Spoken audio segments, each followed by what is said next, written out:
Olá, tudo bem com você? Sou eu, Jaqueline, eu te saúdo com a graça e a paz do Senhor Jesus Cristo. Como que você está? Estamos aqui para a gente dar continuidade à nossa leitura e ao nosso estudo que estamos fazendo do livro de Mateus. Nós já fizemos o capítulo 1 ao capítulo 12 e hoje nós vamos dar continuidade no capítulo 13 de Mateus. Vamos lá? Abra a sua Bíblia e acompanhe comigo o que diz a palavra do Senhor.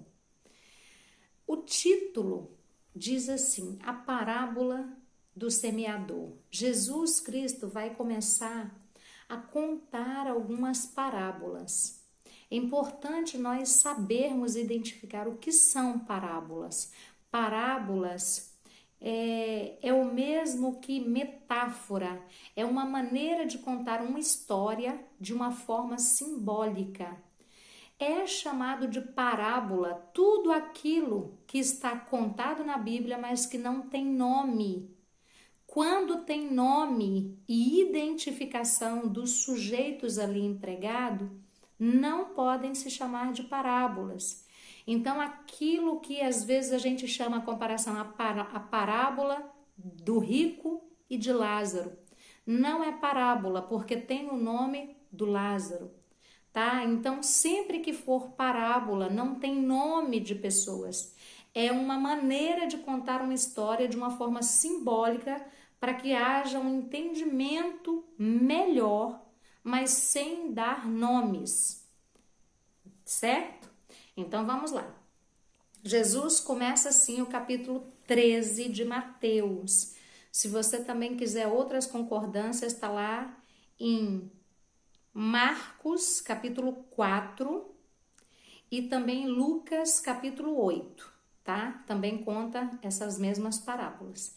E diz assim a palavra: naquele mesmo dia, saindo Jesus de casa, assentou-se à beira-mar.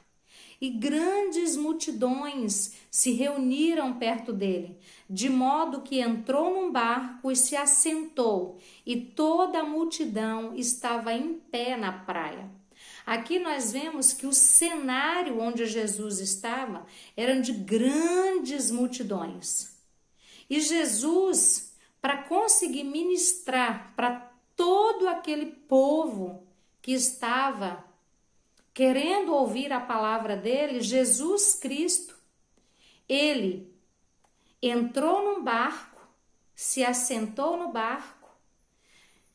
Provavelmente o barco foi um pouco afastado, né, para o mar. E aquelas pessoas, aquela multidão, aquelas grandes multidões ficaram em volta, em pé na praia, ouvindo os ensinamentos de Jesus e as palavras que Jesus Cristo estava ensinando. Continua dizendo, verso 3: e de muitas coisas lhe falou por parábolas, e dizia: eis que o semeador saiu a semear. E ao semear, uma parte caiu à beira do caminho, e vindo as aves a comeram. Outra parte caiu em solo rochoso, onde a terra era pouca, e logo nasceu, visto não ser profunda a terra. Não tinha muita terra, então rapidinho nasceu a semente, né? Desenvolveu a semente.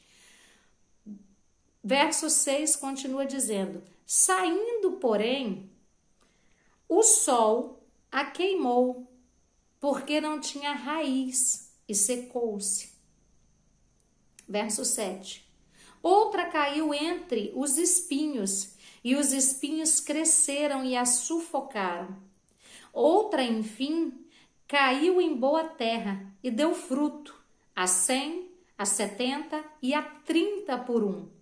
Quem tem ouvidos para ouvir, ouça.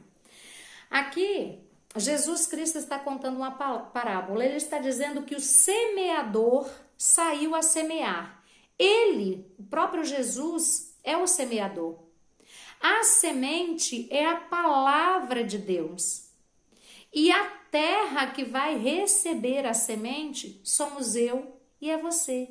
São as pessoas que estão sobre essa terra, que têm a oportunidade de ouvir os ensinamentos do Senhor. E essas pessoas, elas ouvem a palavra do Senhor, mas existe, segundo as parábolas que Jesus está contando, que existem pessoas diferentes uma da outra. Existem terrenos diferentes umas das outras. E por isso, cada pessoa tem o seu tempo de se encontrar com Jesus, de ter o seu encontro real com Jesus. Porque pessoas são pessoas e seres diferentes uns dos outros. São processos diferentes, são vidas diferentes, são atitudes diferentes, são pensamentos diferentes, são valores diferentes. E nem todo mundo recebe a palavra de Deus da mesma forma. E Jesus Cristo, ele vai mostrando isso aqui. E aqui, a partir do verso 10, Jesus Cristo, ele vai começar a explicar essa parábola para os seus discípulos. Porque os seus discípulos também não tinham condições de entender com clareza aquilo que Jesus Cristo estava ministrando.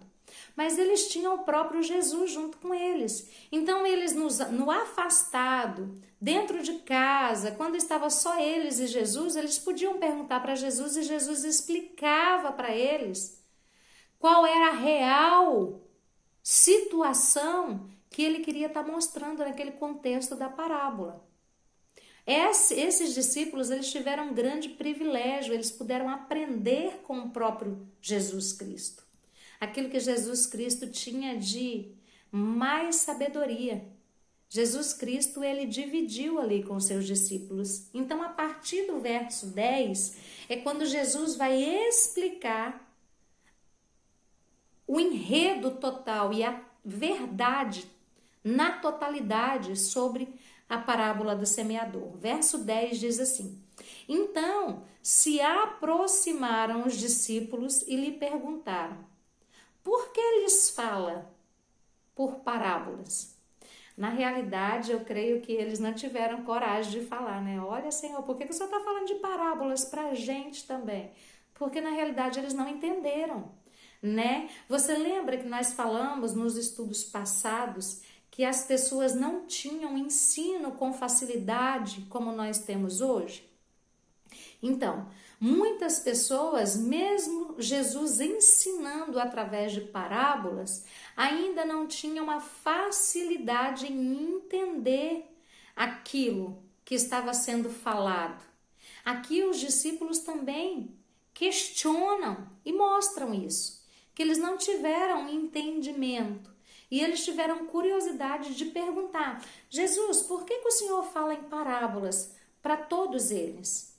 E era como se falasse também, né? Conta para nós aí o que está acontecendo, que nós não entendemos, não. E aí Jesus, com toda bondade, simplicidade e amor, ele começa a ensinar. Verso 11, ele diz: Ao que respondeu Jesus: Porque a vós, outros, é dado conhecer os mistérios do reino dos céus, mas aqueles não lhe é concedido. Jesus Cristo está dizendo: a vocês Deus quer que eu revele, mas aos outros agora não é tempo. Deus não queria dividir com todo mundo. Deus concedeu que eles pudessem receber aquele ensino que Jesus tinha. Então, Deus, ele derramou um grande privilégio sobre os discípulos, onde ele disse: a vocês é dado a conhecer os mistérios do reino dos céus. Mas aqueles, eles ainda não estão prontos, eles não estão preparados, mas eu vou preparar vocês. E vocês depois, no momento certo, vão poder divulgar. Verso 12. Pois ao que tem, lhe será pois ao que tem se lhe dará, e terá em abundância. Mas o que não tem, até o que tem lhe será tirado. Então, pois ao que tem se lhe dará, e terá em abundância. Mas o que não tem, até o pouco que tem lhe será tirado. Quem tem? Tem o quê? Nós precisamos prestar atenção no contexto. Vocês, os discípulos, são íntimos e a vocês foram dado a conhecer Jesus, a conhecer e ter o conhecimento de Jesus. Quem tem Jesus tem intimidade com Jesus. Ao que não tem Jesus, nem intimidade com Jesus terá, será tirado. Essa é uma máxima de Jesus, ele está nos avisando, ele fala muito que nós devemos buscar a ele, buscar primeiro o reino de Deus, a sua justiça, e todo o resto lhe serão acrescentados. Então ele diz, vocês tiveram prazer de me conhecer, de aprender do reino de Deus, e foi dado, e será, e vocês receberão em abundância. Mas a eles que não têm o quê? A presença de Jesus, o ensino de Jesus, o conhecimento de Jesus. Quem tem mais? Os que aceitam e guardam as verdades que lhe foram dadas, receberão ainda mais de Deus. As pessoas que aceitam o ensinamento de Deus, a correção de Deus, a instrução de Deus, essas pessoas sempre vão receber mais de Deus. E o contrário também acontece com as pessoas que não aceitam o que Deus lhe oferece. Então, é sempre uma via de mão dupla. Você se entrega a Deus e você recebe mais. Você rejeita a Deus e mais distante de Deus você vai ficando. Não porque Deus vai saindo do lugar, não. Mas porque nós não desejamos buscar intimidade com Deus, não buscamos conhecer a Deus, não buscamos cumprir a palavra de Deus, e isso nos afasta de Deus, será tirado de nós. A oportunidade de nos entregarmos e conhecermos e recebermos o melhor que Deus tem para a nossa vida. Então Jesus Cristo aqui estava dizendo, verso 13, por isso lhes falo por parábola, porque vendo não veem, e ouvindo não ouvem, nem entendem. De sorte que neles se cumpre a profecia de Isaías. Ouvireis com os ouvidos, e de nenhum modo entendereis. Verei com os olhos, e de nenhum modo percebereis. Porque o coração desse povo, lembra que coração é mente, é alma, é sentimentos, emoções. Então ele continua dizendo, verso 15, porque o coração desse povo está endurecido, de mau grado ouviram com os ouvidos e fecharam os olhos, para não suceder que vejam com os olhos, ouçam com os ouvidos, entendam com o coração e se convertam e sejam por mim curados. Há necessidade de, quando ouvirmos a palavra do Senhor e entendermos de Deus, é necessário que haja conversão, mudança de atitude, transformação, rendição, para que haja cura. Jesus Cristo falou. Se convertam e sejam por mim curados. É Jesus Cristo que cura, é Jesus Cristo que transforma, é Jesus Cristo que liberta. E aqui no verso 14 que diz, de sorte que nele se cumprem a profecia de Isaías, essa profecia de Isaías, ela está lá em Isaías capítulo 6, no verso 9 ao 10. Tá? É um texto citado. As pessoas que insistem em rejeitar a mensagem de Deus acabam se perdendo no caminho. E por se perderem, elas não conseguem ver o que está na frente dos olhos dela. Elas não conseguem ouvir, entender, porque o coração delas estão endurecidos. Endurecidos. E a palavra do Senhor continua dizendo no verso 16, continua dizendo assim: bem-aventurados. Bem-aventurados, você lembra que a gente estudou, né? Quer dizer felizes. Então, bem-aventurados, porém, os vossos olhos, porque veem, e os vossos ouvidos, porque ouvem. Pois em verdade eu vos digo que muitos profetas e justos desejaram ver o que vedes e não viram, e ouvir o que ouves e não ouviram.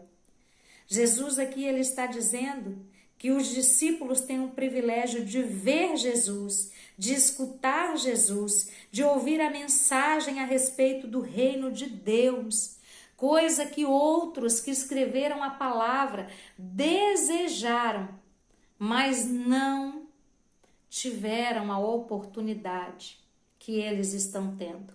Verso 18 diz assim: atendei vós, pois a parábola do semeador. Ouçam, entendam. Eu vou explicar o que quer dizer a palavra, a parábola do semeador. E aqui no verso 19 ele continua dizendo e explicando: a todos os que ouvem a palavra do reino e não a compreendem, vem o maligno e arrebata o que lhe foi semeado no coração. Este é o que foi semeado à beira do caminho. Semente é a palavra de Deus. E Jesus diz: a todos os que ouvem a palavra de Deus e não a compreendem. Quantos de nós já ouvimos a palavra de Deus ou lemos as escrituras sagradas e não compreendemos nada? Quantas pessoas ouvem outras ministrarem a palavra de Deus e não conseguem entender nada, não tem compreensão? Jesus diz: vem o maligno é o diabo. Está lá em Mateus 5, verso 37, nós entendemos lá que o maligno é o diabo. E diz assim: vem o maligno e arrebata, arranca o que foi semeado no seu coração. Este é o que foi semeado à beira do caminho. Então, aquele que foi semeado à beira do caminho, ele recebe a palavra do Senhor, não compreende, o maligno vem, arrebata dele e leva embora. Verso 20. O que foi semeado em solo rochoso, este é o que ouve a palavra e recebe logo com alegria, mas não tem raiz em si mesmo, sendo antes de pouca duração. Em lhe chegando a angústia ou a perseguição por causa da palavra, logo se escandaliza. Então essa pessoa é aquela pessoa que recebe a palavra do Senhor, mas ela não tem terra, profundidade, raiz em si mesma. Então ela não consegue durar na palavra do Senhor. Ela ouve a palavra do Senhor, ela recebe com alegria, com satisfação. É como se fosse uma criança. Você pega uma criança e você começa a falar de Jesus para ela, você canta louvores para ela, você explica a Bíblia para ela e ela vai para a casa dela toda feliz, toda contente. E aí chega lá, ela começa a falar de Jesus, ela começa a falar do amor de Jesus, ela recebeu com alegria. Mas aí chega lá, o pai, a mãe, os irmãos, os tios, os avós, começam a perseguir, a falar para ela que aquilo não é desse jeito, não. Entendeu? Começa a bater de frente com ela, começa a trazer tristeza para ela, e aí não dura a alegria dela e a palavra que ela recebeu, porque ela não tem raiz no meio da briga, no meio da perseguição, ela fica apavorada e ela não consegue dar continuidade.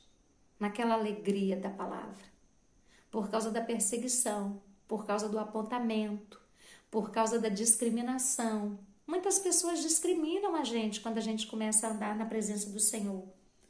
Começa a dizer que é fogo de palha, começa a dizer que vai durar uma semana, um mês, 2 meses, que tudo aquilo é ilusão, que nós ficamos chatos demais. Entende?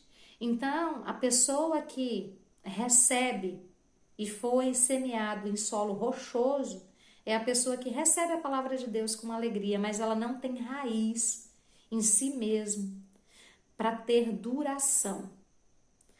Verso 22. O que foi semeado entre os espinhos é o que ouve a palavra de Deus, porém, os cuidados do mundo e a fascinação das riquezas sufocam a palavra e fica infrutífera. Os espinhos é o espírito de curtir a vida. A vida fascinou essa pessoa, deslumbrou essa pessoa. A vida se tornou para ela coisas maravilhosíssimas. As seduções do mundo, as seduções que o diabo arma com a riqueza, as seduções, as fascinações. O diabo, ele apresenta as riquezas, as fascinações do mundo. E Jesus, ele vem e apresenta a coisa boa. Mas as pessoas não desejam perder aquilo que conquistaram no mundo. E aí a palavra de Deus, ela fica infrutífera na vida dessa pessoa. Porque ela dá mais valor às coisas do mundo. As coisas que os olhos dela veem, ela gosta, o corpo dela gosta. E ela não quer abrir mão. Verso 23. Mas o que foi semeado em boa terra é o que ouve a palavra e a compreende. Este frutifica e produz a 100, a 70 e a 30 por um. Enfim, lá no verso 8, Jesus diz assim, ó. Outra, enfim, finalmente,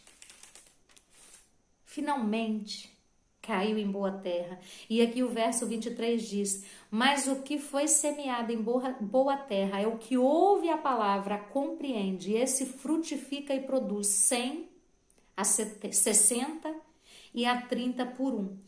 Essa boa terra é um bom coração.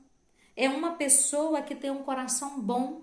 É uma pessoa que tem facilidade em obedecer, em servir, em aprender, em compreender, em se deixar ser moldado. Então, existem pessoas boas que precisam e são boa terra para Jesus estar trabalhando. Aqui Jesus vai contar uma outra parábola, a parábola do joio. E diz assim a palavra do Senhor.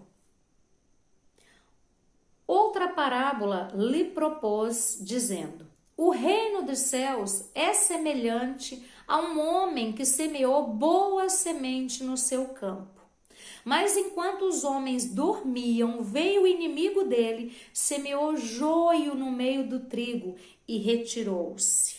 Você pode reparar que o semeador que saiu a semear, ele semeou boa semente no campo. E era uma plantação de semente de trigo.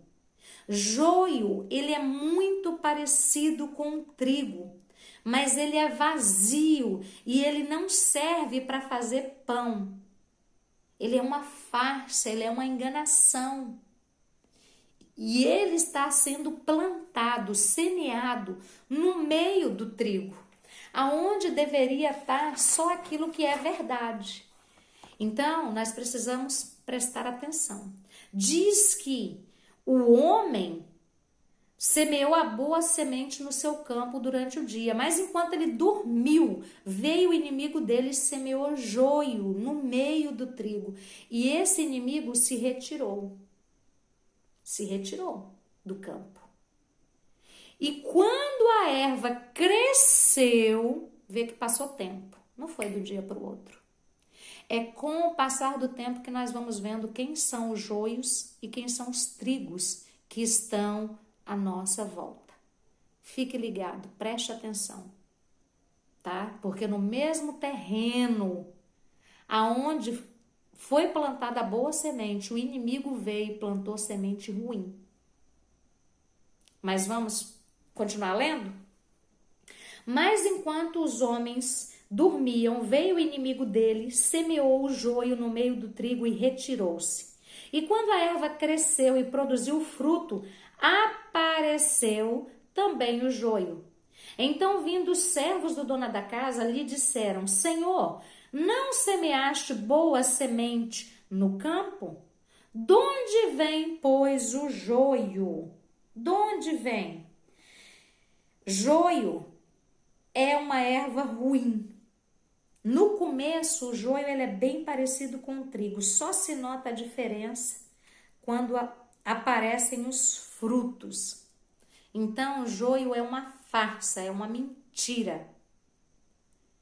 Então, os homens continuam falando com o seu senhor, no caso. Verso 28. Ele, porém, lhe respondeu: um inimigo fez isso. Mas os servos lhe perguntaram: queres que vamos e arranquemos o joio? Queres? Se queria que arrancasse o joio, se queria que matasse aquela semente ruim que estava ali, porque lembra, o trigo é pessoas, o joio também são pessoas que estão no mundo.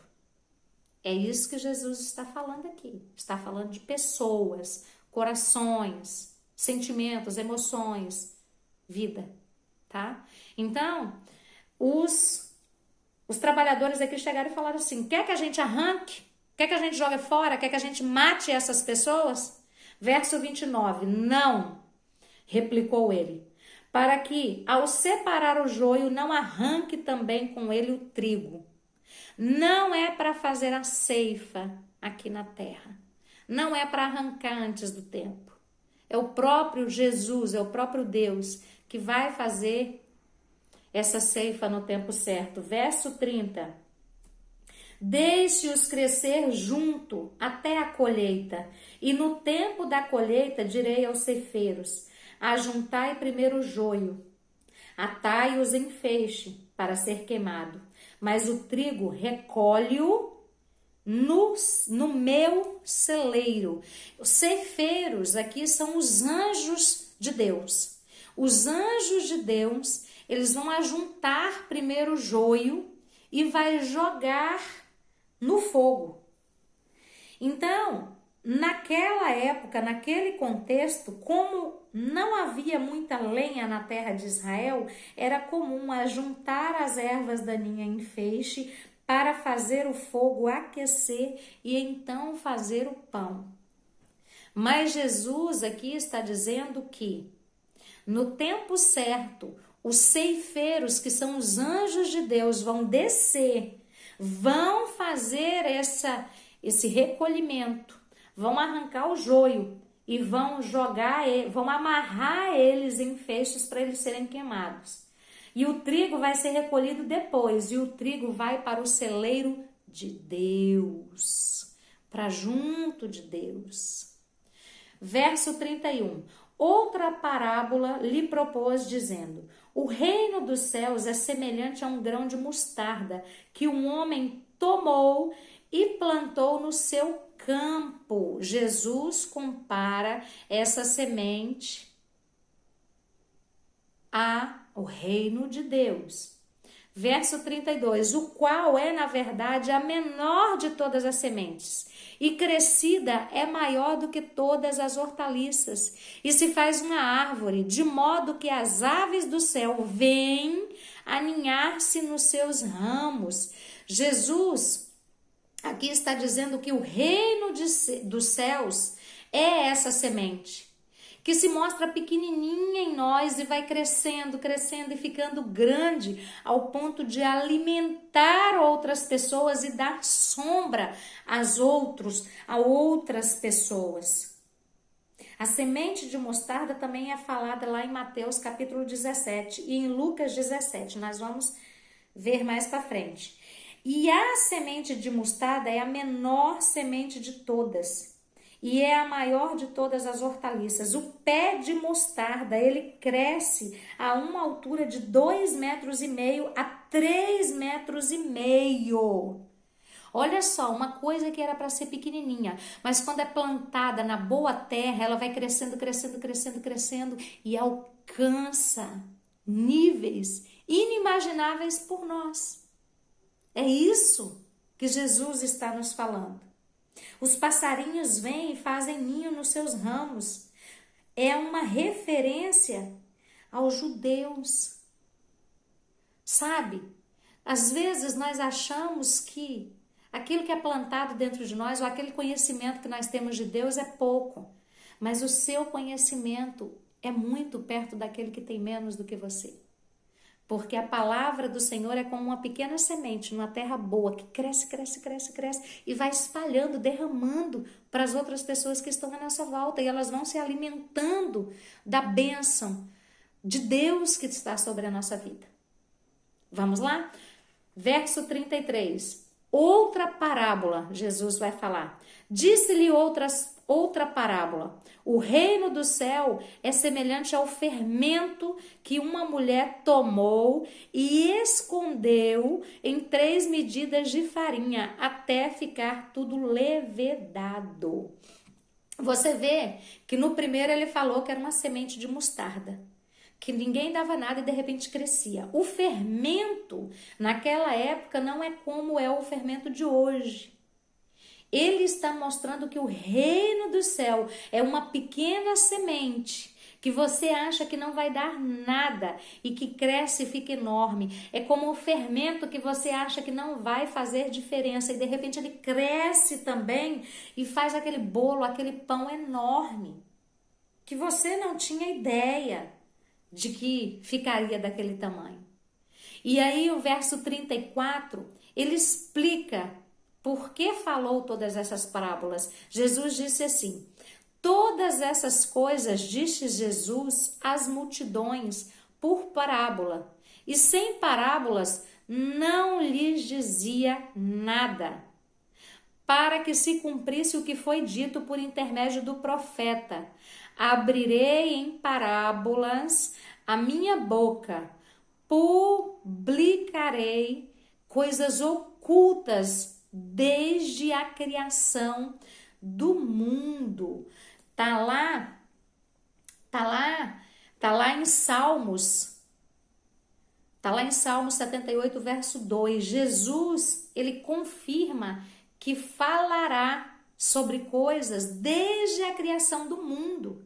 Ele vem explicando coisas desde quando Deus criou todas as coisas. Ele vem colocando em ordem. Então a gente tem que estar muito ligado, porque Jesus ele está aqui para revelar coisas ocultas para mim e para você. Ele tem prazer em revelar essas coisas ocultas para a gente. Lá no Salmo 78, no verso 1, o autor desse salmo é Asaf. E ele fala sobre essas parábolas que Jesus Cristo ia contar e que seriam coisas ocultas desde a criação do mundo, que seria revelado no tempo de Jesus. Verso 36. Então, despedindo a multidão, foi Jesus para casa, e chegando-se a ele os seus discípulos disseram: explica-nos a parábola do joio no campo. Tá vendo que eles, mais uma vez, não tiveram também o entendimento? E eles vieram questionar Jesus para Jesus explicar direitinho, esmiuçar para eles. E assim está fazendo também na nossa vida hoje. E ele respondeu, Jesus respondeu: O que semeia a boa semente é o Filho do homem, é ele próprio. O próprio Jesus é que estava semeando a boa semente. Verso 38. O campo é o mundo. A boa semente são os filhos do reino, e o joio são os filhos do maligno. A boa semente são os filhos de Deus, os que aceitam, os que vivem uma vida reta, obediente diante de Deus e diante dos homens. O joio são os filhos do maligno. Jesus é quem está dizendo: existe filhos do maligno espalhado no meio do povo, no meio dos filhos de Deus. Não podemos ser omissos, não podemos ser bobos. O próprio Jesus está dizendo: existem pessoas que são filhos, filhas do mal. Não se deixe enganar. Existem pessoas que têm prazer em fazer o mal. Não é demônio. São pessoas que têm a maldade dentro de si. E elas têm prazer em ser malignas. É Jesus que está falando.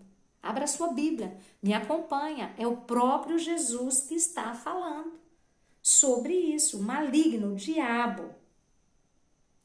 Verso 39. O inimigo que o semeou é o diabo. Então, quem semeou essas pessoas más no meio de nós é o diabo. Então é o diabo que coloca pessoas más em lugares junto com outras pessoas. E continua dizendo: a ceifa é a consumação do século, e os ceifeiros são os anjos. Século, daí vem a palavra secular. É aquilo que o século vai acabar. Secular, aquilo que não é de Deus, vai acabar. Por isso que vem a música secular. A música que não é adoração a Deus, ela é secular. Ela não é de Deus, ela não é boazinha, tá? Então, aquilo que é século é secular, vai passar, vai acabar. É a consumação do século, é o encerramento do século. E é Jesus falando: a ceifa é a consumação do século, é o fim do século. Ele vai acabar. E os ceifeiros são os anjos de Deus. A ceifa vai vir no fim do mundo. E ela vai consumir esse século. E o ceifeiro de Deus, os anjos de Deus, é que vão vir para poder dar fim a isso. Verso 40 nos diz assim: pois assim como o joio é colhido e lançado no fogo, assim será na consumação dos séculos. Então, o próprio Jesus está dizendo que, assim como o joio é colhido, amarrado e lançado no fogo para fazer o pão daquela época, assim será na condenação do século. Jesus Cristo está dizendo que no fim do mundo vai haver sim a condenação do joio que foi colhido e ele vai sim ser lançado no fogo, no inferno. Verso 41 diz assim: mandará o Filho do Homem os seus anjos, que ajuntarão do seu reino todos os escândalos e os que praticam a iniquidade. Uma coisa aqui, escândalo aqui nesse contexto era o nome de uma armadilha que era usada no tempo de Israel. Escândalo no original é aquela armadilha que era feita na era medieval, que era feito um buraco muito grande, bem fundo, que tinha uma lança no meio. E essa lança ela era bem afiada. e aí era tapado, colocado uma rede, tapado, e aí coberto de folhas, e aí as pessoas vinham e morriam fincadas naquela estaca.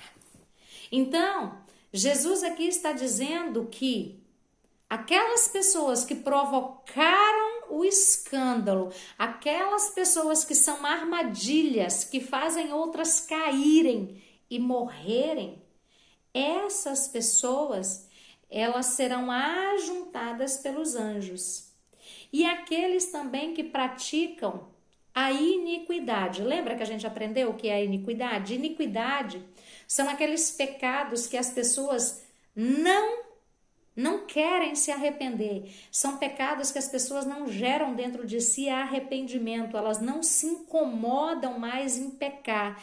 Ela peca hoje e elas estão cauterizadas sobre aquele pecado. Então, para ela não se arrepende. Ela quer continuar fazendo aquele pecado.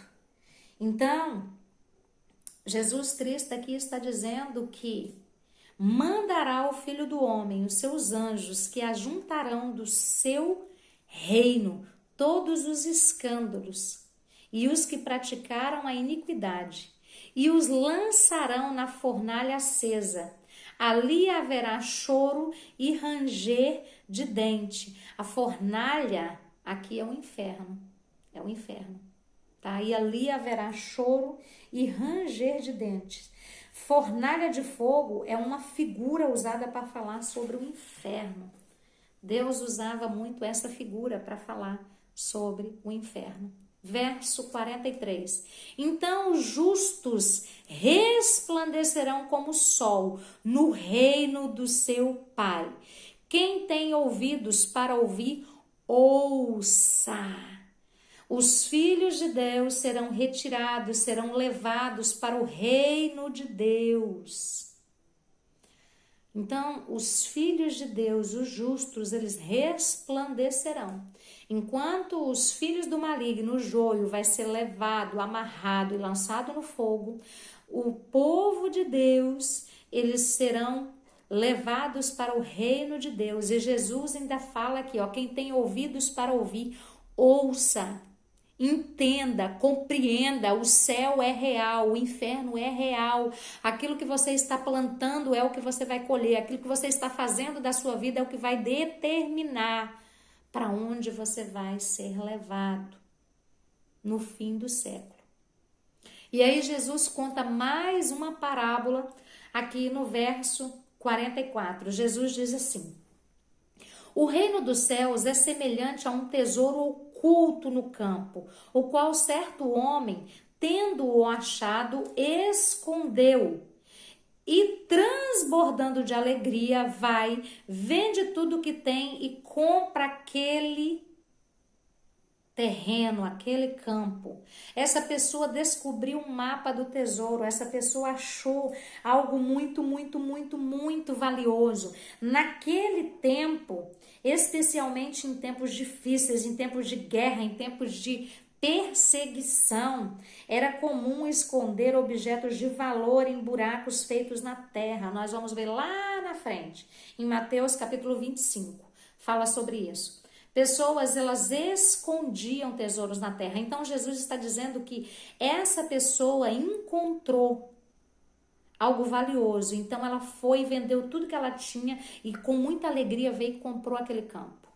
Aí, agora ele fala sobre a parábola da pérola. Verso 45. O reino dos céus é também semelhante a um que negocia e procura boas pérolas, e tendo achado uma pérola de grande valor, vende tudo o que possui e a compra. Aqui Jesus está dizendo que naquela época tinha uma pessoa que trabalhava, era um comerciante, que ele só andava atrás de pérolas, ele vivia para achar pérolas. E naquele tempo a pérola, ela tinha um valor muito maior do que ela tem hoje. Hoje ela já tem valor, mas naquela época ela valia muito mais, porque não tinha as tecnologias para achar a pérola como temos hoje, a facilidade para mergulhadores, etc. e tal.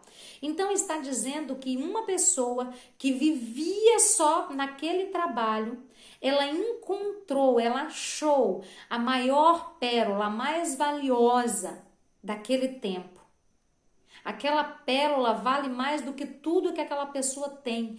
Quem sabe o valor do reino de Deus dá tudo o que tem para Deus. Pois não tem nada que exceda o valor que tem o reino de Deus para a nossa vida. A alegria, a paz, o companheirismo, o consolo, tudo aquilo que o Espírito Santo, Deus, Jesus nos dá. Nada nesse mundo pode se comparar a isso que Jesus está falando. E agora ele vai falar também sobre a parábola da rede, verso 47. O reino dos céus é ainda semelhante a uma rede que, lançada no mar, recolhe peixes de todas as espécies. O reino de Deus está sendo pregado para todas as espécies de pessoas em todo o mundo. E quando já está cheia, os pescadores arrastam para a praia e, assentados, escolhem os bons para os cestos e os ruins eles lançam fora. Os ruins eles jogam fora e morrem por ali. Mas os bons eles recolhem e pegam para ele. Verso 49. Assim será na consumação dos séculos. De novo falando que o século vai ter a sua consumação, vai ter o seu encerramento.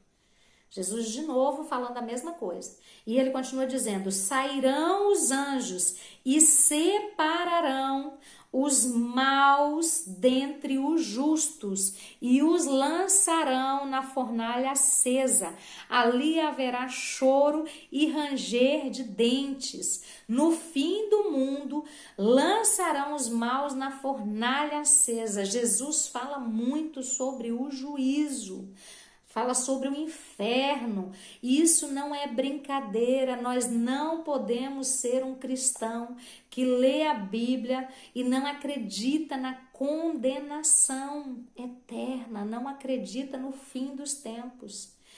Haverá sim um grande dia de juízo e no grande dia do juízo a gente teme. A gente teme de pensar no grande dia de juízo, por quê? Porque nós amamos a Deus, não é só por medo, mas é por temor, por amor, por rendição, por obediência. O céu e o inferno, eles são reais, e o que fazemos aqui vai definir aonde nós passaremos a nossa eternidade. E Jesus Cristo bateu muito nessa tecla. Acorda, acorda. Tem pessoas que acham que vão morrer e vão reencarnar numa outra pessoa, animal. Tem pessoas que acham que vão morrer e vão para um lugar de descanso, sei lá onde. Acorda, Jesus Cristo está dizendo, claro, que haverá um tempo de juízo e que só há 2 lugares para ir. Uns serão lançados no fogo, na fornalha acesa, e ali haverá choro e ranger de dentes. E outro vai ser levado para a presença de Deus. Os anjos vão vir e vão separar os maus dentre os justos. A palavra é clara. Verso 51. Entendestes todas essas coisas? Jesus perguntou. Vocês entenderam o que eu estou falando com vocês? Jesus faz uma pergunta. E eles responderam sim. Então Jesus disse, por isso todo escriba versado no reino dos céus é semelhante a um pai de família que tira dos seus depósitos coisas novas e coisas velhas. Escribas, lembra que nós aprendemos? São as pessoas responsáveis por ensinar a palavra de Deus. Nós temos que nos aproximar de Deus, aproximar do conhecimento de Deus através da Bíblia. E diz que as pessoas que são responsáveis por ensinar são pessoas que têm um depósito de coisas novas e coisas velhas. E que essa pessoa tem que tirar as coisas boas e as coisas velhas para fora. Aquilo que é velho, aquilo que não presta mais, arranca e joga fora. Coisas velhas pode ser uma referência do que está na lei de Moisés, na lei dos profetas. As coisas novas se refere aos ensinamentos de Jesus. Nós precisamos fazer essa renovação de mente através da palavra de Deus, através do que Jesus Cristo nos ensinou. Não é só aquilo que é religiosidade, não é o rigor. Não é por força, por violência, mas é pela palavra de Deus, é pelo quebrantamento que o Espírito Santo traz sobre a nossa vida, que nós vamos conseguir alcançar aquilo que Jesus Cristo deixou para nós. Verso 53 nos diz assim: tendo Jesus proferido essas parábolas, retirou-se dali. E chegando à sua terra, ele voltou para a sua terra natal, onde ele nasceu, onde ele cresceu. E chegando à sua terra, ensinava-os na sinagoga, de tal sorte que se maravilhavam e diziam: donde lhe vem essa sabedoria e esses poderes miraculosos? As pessoas ficavam espantadas com os ensinamentos de Jesus, com os milagres, com os poderes que Jesus tinha. Mas aí, aquela multidão começou a falar, começou a apontar, começou a julgar. E começou a falar assim, ó: não é este o filho do carpinteiro? Não se chama sua mãe Maria e os seus irmãos Tiago, José, Simão e Judas? As pessoas começaram a olhar para Jesus e começaram a falar mal de Jesus. Jesus voltou para Nazaré, aonde era a sua casa, onde ele nasceu e cresceu. E aí começaram a falar: não é esse o filho do carpinteiro? Carpinteiro naquela época era a palavra que traduzia construtor, pessoa que mexia, né, com madeira, que trabalhava com madeira, com pedras e fazia esse tipo de obra. Então as pessoas começaram a falar: não é este o filho do carpinteiro? Que tá vendo? José não aparece há bastante tempo. Então, nessa época aqui, creio que José já havia falecido. E diz assim: não se chama sua mãe Maria e os seus irmãos Tiago, José, Simão e Judas? Tá vendo aqui? Já se refere a 4 irmãos de Jesus. Então, Jesus, quando começou a operar os seus milagres, ali a público, para todo mundo ver, ele tinha seus 30 anos de idade. Era considerado 30 anos de idade a maior idade judaica. Hoje em dia é 18 anos, né? Mas lá no judaísmo, a maior idade chegava com 30 anos naquela época. E ninguém no povoado via Jesus realizando milagres até então, até aquele tempo. E quando as pessoas viram, elas começaram a falar: não é esse o filho do carpinteiro? Não é esse o filho de Maria? E aí eles falaram aqui, ó, 4 nomes de irmãos de Jesus. Então, mais uma vez eu vou bater naquela tecla. Maria, ela era virgem quando ela concebeu Jesus. José se casou com ela e ela se manteve pura até o menino nascer, desmamar e passar o período gestacional. Depois, José e Maria tiveram uma vida de matrimônio, de marido e de mulher. Tiveram relações, tiveram uma vida junto, onde foram gerados vários filhos e filhas. E a palavra vai continuar dizendo isso, olha: não é este o filho do carpinteiro? Não se chama sua mãe Maria e os seus irmãos Tiago, José, Simão e Judas? Não vive entre nós todas as suas irmãs? Então quer dizer, além dos homens, tinha as mulheres, as irmãs de Jesus. Só que no contexto judaico, mulher não tinha vez. Então por isso que os nomes delas não foram nem mencionados. Não fala se ela teve 4 mulheres, 6 mulheres, 10 mulheres, porque naquela época tinha-se muitos filhos. E quanto mais filhos tinha, mais abençoados os casais eram. Então fala: Não vive entre nós todas as suas irmãs? De onde lhe vem, pois, tudo isso? De onde vem sobre esse Jesus, esses ensinamentos? Da onde vem? E escandalizavam-se nele. Verso 57. E escandalizaram-se nele. Jesus, porém, lhes disse: não há profeta sem honra, senão na sua própria terra e na sua casa. E não fez ali muitos milagres por causa da incredulidade deles. O que Jesus está dizendo? Não vão dar crédito a mim e a você dentro da nossa casa. Quantas pessoas não reconhecem o valor de uma pessoa que serve a Deus, uma pessoa temente a Deus dentro da sua casa?